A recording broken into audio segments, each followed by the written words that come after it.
Hi, I'm Chief Eric Ward from the City of Tampa Police Department, and you're watching the Tampa Bay Community Network.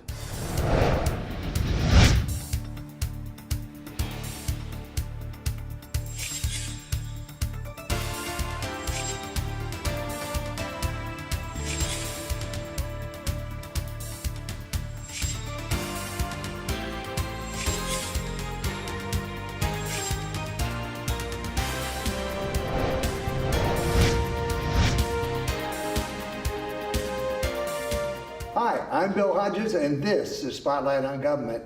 And today we have Chief Eric Ward of the Tampa Police Department with us. I'm so excited. I've been trying for 2 years to get you on the air. You've been so busy doing lots of good stuff, and it's nice to have you with us. Absolutely. Thanks for having me. Chief, let's drop back in Eric Ward's life. When did he decide to become a police officer? Well, I guess like any kid, you aspire to be a police officer. Growing up, I actually wanted to be a cowboy. And as I got older, I realized that there was no money in being a cowboy. So I decided— Wasn't a whole lot of money in being a police officer at the time you started. Exactly. But you know, as a kid, when you grow up, you want to make a difference. And that was the perfect opportunity for me to make that difference, is join the police department to see how I can make a difference. How old were you at the time? Well, I probably was about 12 years old when I seriously considered, joining the police department. Really? That early? The area that I grew up in, that wasn't— Were there any horses? No horses. But the area I grew up in was one of those challenging areas, and that was not something you told your neighbors and friends that you wanted to be a police officer. There was a lot of tension in the community and between law enforcement and the community itself. So that wasn't something you went out and told everyone. So did you go directly to high school then, 18, 19, into some police work, or did you go to college? I went to college, and after graduating from college, then I joined the police department at 21. What kind of degree did you get the first time? I know a lot of the people now require a police-type degree. Did you have one of those? Yes, it was a degree, and basically it was a computer degree. Okay. We programmed computers and came up with games, the old-fashioned games, the zeros Mario and the ones, so to speak. Absolutely. And from there, I joined the police department, and later on went back to school and got my degree in criminal justice. What were your experiences early on the job? They were very challenging. Like I said, I started at 21 years old, and being put back into the same community that I grew up in was very challenging with the community. A lot of people didn't really understand why I kind of joined what they perceived as the bad guys, which were police. So it was challenging at the beginning, but I had good intentions and a good direction that I wanted to travel in, so I think that made a difference. How about your co-workers? Black police officers, there weren't a lot of them at that point. No, but I didn't experience any difference. Whether I was, me being a black officer and my counterpart, a white officer, there was really no difference that I was able to recognize. That's pretty good. It actually speaks well for Tampa. I think so. We've come a long way. Considering what was happening in the 60s, I experienced the riots that were here in the late 60s, early 70s, and we've come a long way. How many black officers are on the force now, roughly? I would probably say about 23, 24% are minorities. Our agency is about 1,000 police officers, and about 24% are minorities. What would that relate to as far as our minority population in Tampa? It's pretty much balanced. We focus on making sure our department mirrors our community, make sure that diversity is there. That's pretty good. A lot of departments don't have that kind of ability to balance because so many, I guess this is a personal thing with me, is so many young black people get tagged so early with some kind of thing that maybe wouldn't happen if they were in a white neighborhood. It makes it hard to get a lot of those young men who have promise into a police department. Are they making any changes to that? Well, we have diversionary programs that we put in place for misdemeanor arrests. That's across the board, whether it's black, white, purple, green, or red, to keep these kids from having that criminal record, not only with the law enforcement perspective, but in general just seeking a job. Our job is to kind of help the community rebuild itself, not incarcerate. Yeah, that makes so much sense. We have more people in prison in the United States today than per capita than does, I'll use the term, Red China. Mm-hmm. And that doesn't make sense here. Well, we as a department realized that. So we got back out into the community and try to have those conversations with our youth, trying to get them more involved in positive instead of negative. We created a couple of programs. We have a Rich House, Resources and Community Hope. We have one in Robles Park and one in Sulphur Springs. And we try to attract those young individuals and give them a good foundation so they have a better chance of being successful in life. Major Honeywell, when he was on my program some years ago now, he's retired. He's still doing a lot of good work, I understand. Talked about some of the youth programs that he was involved with. Can you share with us the basics of some of the programs and what we're seeing as results? Well, probably the best benefit that we have is our Rich Houses. Those are in some of the more challenging areas, and it's an after-school program for the kids. They can come to those facilities, which are housed by a police officer. Okay. And it gives them the opportunity to work on their homework in a safe environment. Some of those kids being in school and coming to the Rich House is probably the only meal they'll get. So we try to provide them with a meal of substance, wow. so that end of the night, they're not hungry. And if they're not hungry, they're worried about focusing on their education instead of where they're going to get their next meal from. You know, it's funny. We hear a lot about bringing people into the country and everything else, but there are a lot of young people in this country that need help right now. Oh, absolutely. I see programs like this where, and you made the comment, they only get one meal a day and it's where they're at.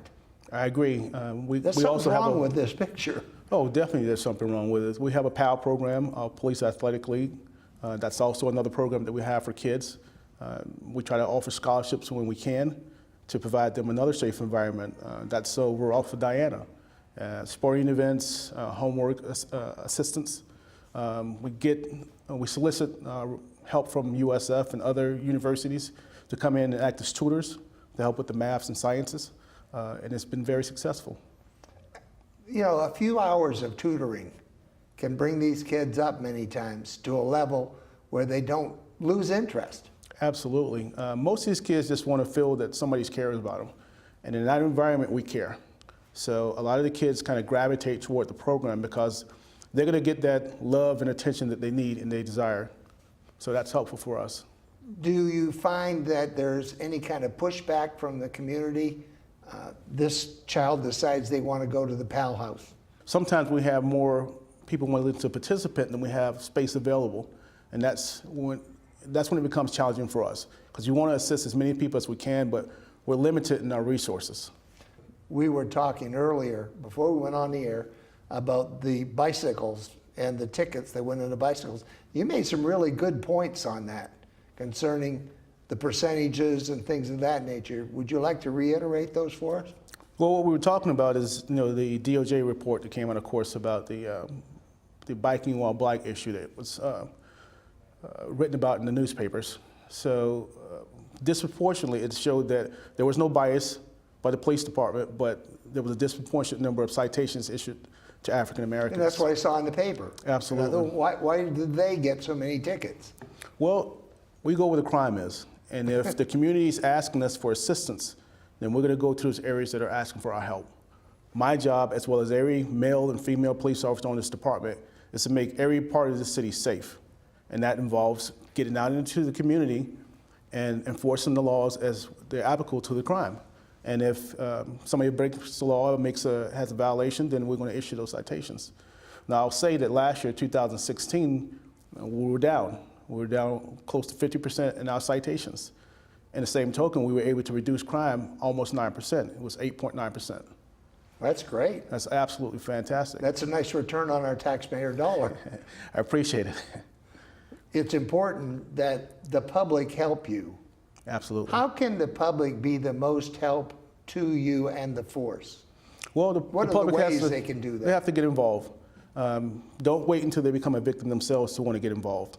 We have to empower the community. Law enforcement can't take the community back. It's going to take a joint effort between the community and law enforcement to keep crime down. So we ask the community, when they see something happening, pick up the phone. It's that old-fashioned see something, say something, and we'll come out and we'll do something about it. So the more community involvement we have, the better we're going to be as a city. When I was a kid, we moved from Canada to the United States. I moved into a pretty rough neighborhood. and even talking to a police officer was a problem with your buddies and others. How do you get people to understand that it's not wrong to tell someone that somebody committed a crime? It's not snitching. How do you get that message across? Well, when we have young teenagers getting killed, that's a problem. So one of the things that we started last year, we partnered with the Rays, and we started a CPR program, Connect, Protect, and Respect. And basically it was a voucher that the Rays provided for us that allowed us to give to any citizen that was doing something good in the community. More so for us, it was a good opportunity for us to create conversation. Okay. So once the word got out that the police officers had these vouchers, you get away with talking to them. well, instead of the kids running away from law enforcement, they ran to them. And it was, they were showing police officers their report cards, saying, look what I did, because they knew that we had these vouchers. And it was a positive way for us to interact with the community, getting those kids to come out to the parks and play. If you follow our Facebook page, you'll see officers engaged in kids just throwing ball in the parks, playing football. Do they ever take them through the police car and show them what's in there? Oh, absolutely. I remember as a kid, that was one of the neat deals. They pull up in these big black Mariahs, and occasionally they'll let us see all the good stuff in the trunk. Well, no Mariahs, but we have Dodge Chargers, and every opportunity we get, we like to showcase some of the equipment that we have. So we take them out to schools. These are big Ford Fairlanes, actually. Yeah, but we take them out to the schools and show the kids, especially during the Great American Teach-In. We do stuff like that in every district where we have our resources, our K-9 team, our Mounted Patrol, our dive team, SWAT team. They go out into the community to show off those assets. It's one of those things that helps break down the barriers and gives the public a better understanding of what we really do. I just absolutely love the Great American Teach-In. I just find it so and I volunteer whenever I can or whenever they want me to go out and talk, especially to those children who are at risk. Yes. Because when I got out of the 8th grade, my teacher told my mother, this is the dumbest, stupidest kid that I've ever had in my class, most disruptive. He'll never make it through the 9th grade, but I don't want him here. I mean, that's how she sent me off to the 9th grade. And I went off with that feeling. I never bought into it. But there's a lot of kids today that just don't have a good feeling of self-esteem. I agree. I can't agree with you more. Like I said, we're trying to partner with our community to build that relationship. One of the things we're going to start, we're getting ready to kick off a pilot program at one of our high schools. We chose Chamberlain High School because the demographics are balanced between Black, white, Hispanic, and everyone else. It's a pilot program, and what we're going to do is have something set up to where we have a community conversation with the kids. We have community forums every quarter throughout the city in each district. And what we've seen was there's a lack of juvenile or kid participation.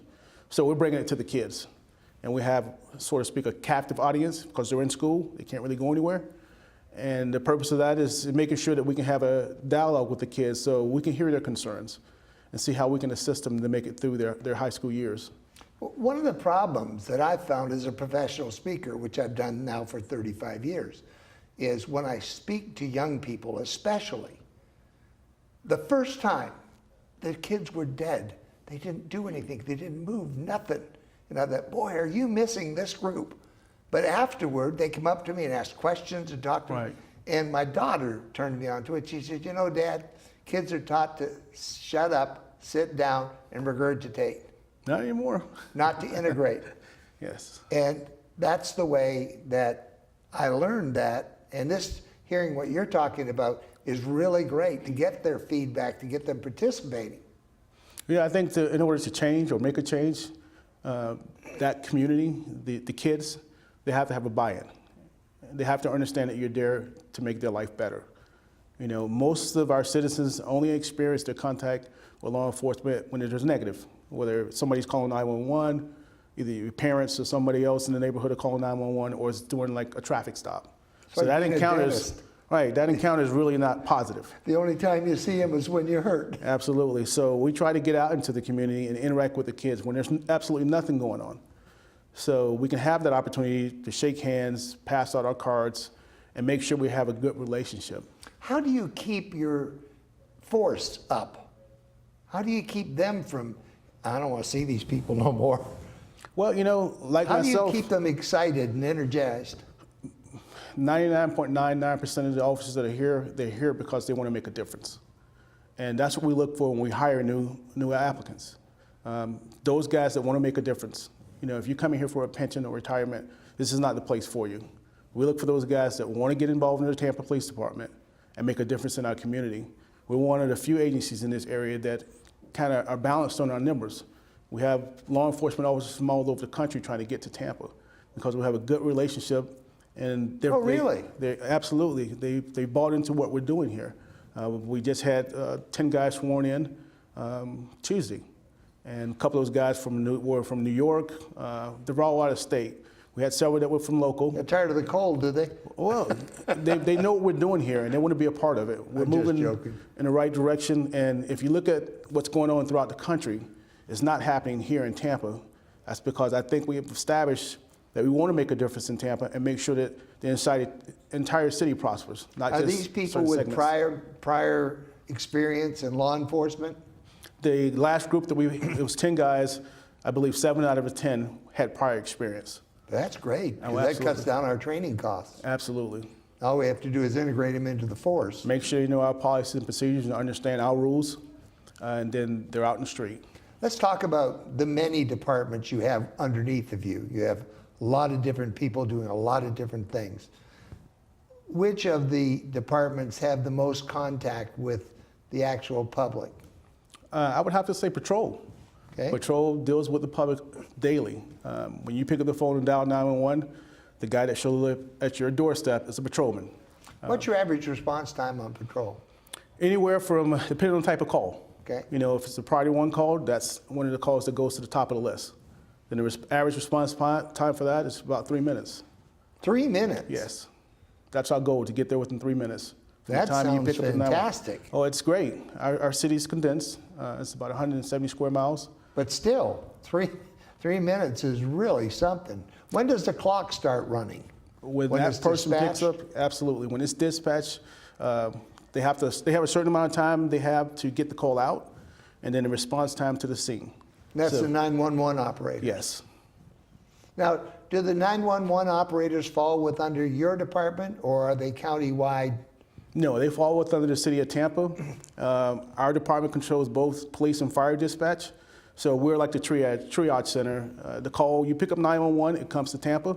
And if it's medical, it gets shipped over to the fire department. If it's a police related, then we'll keep it and dispatch it. And so these people actually report to you ultimately. Yes.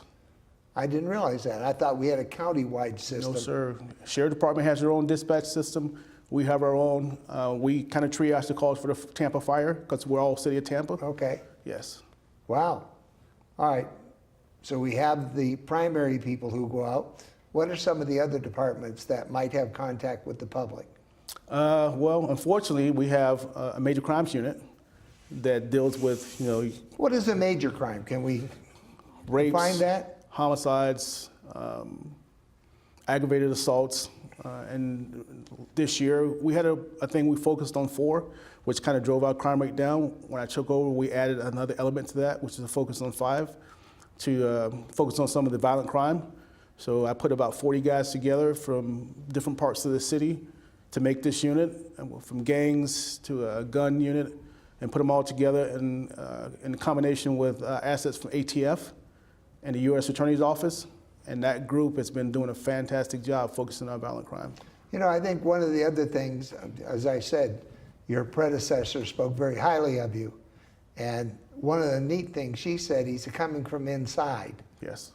And he knows the force. Well, I've worked coming up on 29 years. So I started in patrol, went over to what we call a street anti-crimes unit. And from there I went to criminal intelligence, worked there for a while. Went back to patrol as a sergeant, then went to the K-9 unit. So I've worked all over this department. Really? And I worked in some of the specialty team areas. I started off as a hostage negotiator, then became a SWAT member, then commanded the SWAT team before I got off. What job haven't you had? I never It might worked be in internal easier to tell affairs. me that. That's probably the only department I hadn't worked in under internal affairs, but now in this position, our internal affairs works directly for me with criminal intelligence. How do you choose someone to go into SWAT, let's say? Well, it's a very difficult process.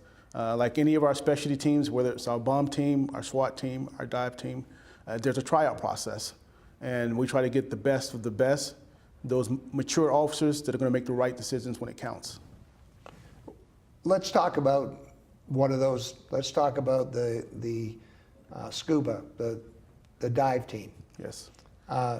What do they do when there's not something going on? Do they work in other areas? Oh, absolutely. And the same thing with SWAT and some of the other ones you mentioned. We don't always have a SWAT situation going on, Right. and hostage negotiation and all these things.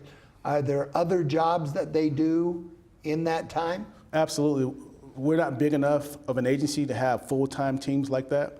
So all the members of our specialty teams are assigned different tasks throughout the department. Some of these guys may be homicide detectives, some of them may be patrolmen, but we work on like a call-out system. So when there's a barricaded subject or a situation that needs SWAT, dive, or EOD, our bomb team, they get a message that says, this is what's going on, this is where we're going to stage for the incident, and everybody kind of rallies there, and we formulate a game plan, and we go from there. Let's talk about some of the events we have here in town and the challenges they present. I was watching the Gasparilla Parade here recently. What kind of challenges does that present for the police force? Well, it's our goal and our mission to make sure the event is safe. And when you have 400,000 people at an event, it can be very stressful. Spread out all over, and many of them Absolutely. drinking. Yeah, but we have a long history of having major events here, from Super Bowls to Bollywood to recently the college football playoffs, as well as Gasparilla that we do every year. So we have a history of hosting these large-scale events. You know, only thing that changes is we look at the events that are happening around the country, the attacks, and we kind of formulate a plan based on these attacks, like lessons learned. So try to prevent those type of events from happening here in Tampa. I would assume that that is a big part of the preparation, is looking at where the weak points are, or where people, and I'm not going to ask you where they are, obviously, but there's got to be a lot of preparation put into figuring out if this happens or this could happen. Do you do that all within the department, or do you have a team that works with the sheriff's department or ATF or any of the rest of them, that especially for major events like the big football playoffs and things like that? Yeah, most of our events are planned through our Special Incident Management Unit, SIMU. Those guys put on a host over 800 events a year. So they're kind of the experts, and they do Wow. a fantastic job. How many people are in that group, roughly? Probably 6. Okay, There's wow. a major, a captain, a lieutenant, and then about 5 or 6 officers. But we can't host these events without our partners in the region. So when we have an event like a Gasparilla, we'll pull 21 different agencies there to help us. Oh, really? Oh, absolutely. From state, local, and federal agencies, they're all out there. The public doesn't really see all the assets there because there's guys in plain clothes. There's a lot of things we do to kind of mitigate the risk of, let's say, a terrorist attack from happening. We haven't had a terrorist attack here, at least not that I'm aware of. It seems to me, with our military base sitting right here and being a very high visibility place, that you have to be a little concerned that this is a target. Well, absolutely. So that's where our federal partners come into play. We have members of our JTTF, our Joint Terrorism Task Force, which is part of the FBI's task force, and we meet regularly to have those type of briefings on what's going on in our region, what's going on overseas. So we're aware of any potential threats that may be in our area. Do you get these briefings regularly, from the feds especially? Absolutely. We meet on a regular basis. It's a team effort. So Okay. all of the city and state and local agencies meet probably twice a month, and we go over different scenarios. Every time there's an attack somewhere else, there's definitely going to be a meeting within the week. And we're going to vet out some of those processes so we can make our city safer than what it is today. We live in a very interesting time. I don't wake up every morning worried that there'll be a terrorist attack, but I got to bet that you do. Absolutely. And that's I guess why we have you here, is you do the worrying for us. Well, you know, the events, I'm not really concerned much about a terrorist attack, something you'll see overseas. It's the lone wolf attacks, Yes. it's stuff that I lose sleep over. Because those are things that you can't plan for, you can't schedule around them. That's somebody that's sitting behind a computer, wakes up one morning and says, I'm gonna go out and kill a bunch of people. Yeah, the Timothy McVeigh that takes out the federal building. Those are things you can't predict. Orlando shooter, he wasn't on anybody's radar. No. So you couldn't predict that was going to happen. So those are things that, yes, those are the things that I lose sleep over. The guys that we know about, I'm not worried about those. Florida has the most, as I understand, the most concealed weapons permits of any state in the union.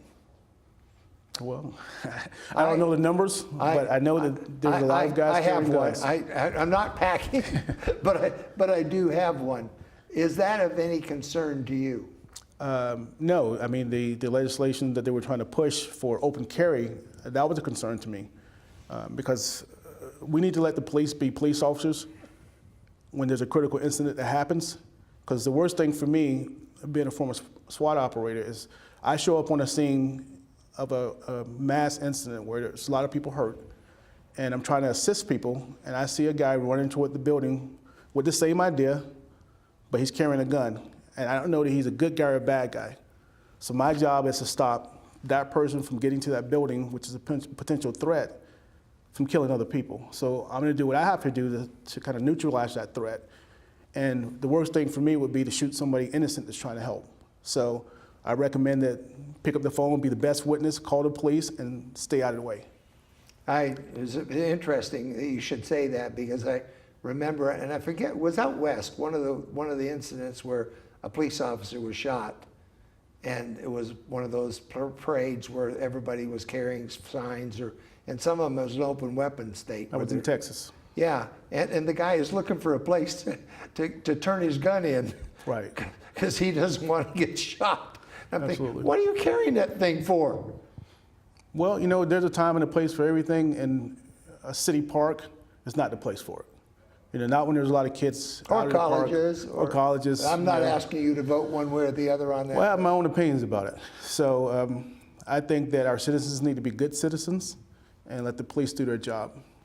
What would you say to a young man, white, black, yellow, red, green, as you pointed out, that's thinking about a police career today? What would you tell them? They got to have a college degree to get there. Absolutely. A minimum of 2 years. What would you tell them? Well, stay focused. Stay out of trouble and stay focused. And whatever your dreams are, you know, there's nothing that's impossible. I was born on the east side of town, born and raised over there. And there were several challenges. When I joined the police department, all I wanted to be is a police officer. And I was fortunate enough, after 27 years, to be selected as chief of police. So there's limited opportunities out there for you. So always aim high and seek your goal. Well, I can't tell you how much I've enjoyed having you on the program. Will you come back? Absolutely. I would love to. I would love to have you come back on a regular basis and update us. And one program I'd really like to do is on what we're doing for kids, what the police department is doing for kids. Absolutely. And how they're reaching out and how they're making this a better place. I Think appreciate we could it. do that? Absolutely. Thank you. Well, Chief Ward, thank you for being here. Thank you so much. Thanks for having I'm me. Bill Hodges. This is Spotlight on Government. You're unique, you're special, you're great. Tell yourself so often, because you are, you know. And we'll see you on the next Spotlight on Government. And again, Chief Ward, thanks for being with us. Thank you very much.